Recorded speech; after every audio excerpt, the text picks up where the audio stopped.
In the courtroom, what trauma behaviors have surfaced in your courtroom? I had a woman a few months ago. We were in a jury trial and she had been assaulted. And in order for her to talk about it, we had to take breaks about every 15 minutes. It took 2 days to get testimony that if this wasn't a rape, if she wasn't so traumatized, probably would have been about 2 hours. We spent the better part of 2 days listening to 15 minutes at a time and then taking a break for 15 to 30 minutes. And I learned from the prosecutor that during the time that we were off the record, she was on the bathroom floor curled in a ball. I do allow service animals in. I go around to all those seminars that we all go to. And when they have those squeezy balls, I bring them, I grab as many as I can and I give them to people who are going to testify.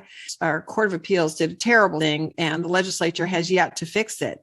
But in Michigan, an adult is not allowed when they're testifying, like for sexual assault or any kind of trauma, they're not allowed a service dog. Now, if they're blind, that's different, but they're not allowed a service dog because the Court of Appeals said, well, that could gain sympathy, which is not an element of the crime from the jury, which is absolutely crazy. However, if you're a child, they will allow the dog to be with you. That's a little bit crazy. Actually, it's a lot crazy. When the dogs come in, they lay at the person's feet while they testify. They're hardly noticeable, but it does make that person who's testifying and who's gone through trauma so much more comfortable.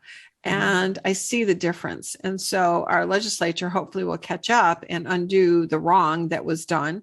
But I saw a woman who was traumatized by being raped.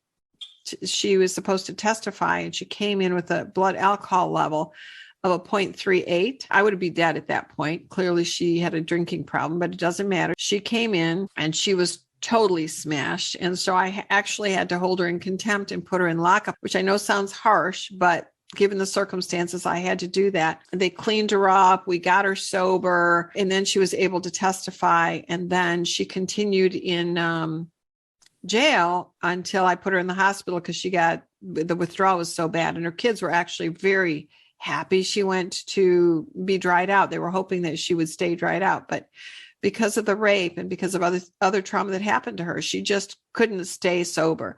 I suspect she's no longer living, but we did get her to testify.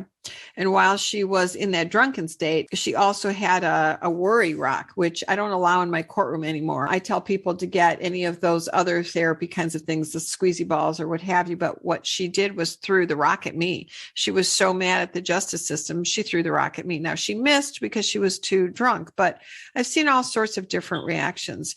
I've also witnessed, and juries don't always understand this, but sometimes victims laugh. And laughing doesn't mean they weren't raped. Laughing is a response to being raped. Some people cry, some people laugh. There's all sorts of things that happen when someone's raped. Another thing that has happened is under cross-examination, and I hate seeing this, but we know it happens. Defense counsel will say, well, if this really happened, you would have reported it when it happened.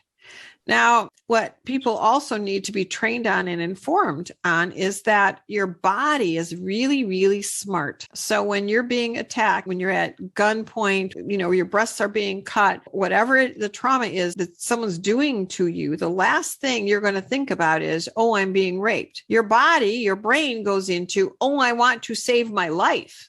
So they might not even remember for months or years that they were raped. They might not remember half the things that have happened to them. I've seen women come in with cut breasts, cigarette burns, bruised head to toe, teeth missing, all of those things. And the last thing they talk about is being raped because they just wanted to live. And our bodies are so smart. God made them to say, I want to live. And so we see this coming out in court. Mm-hmm.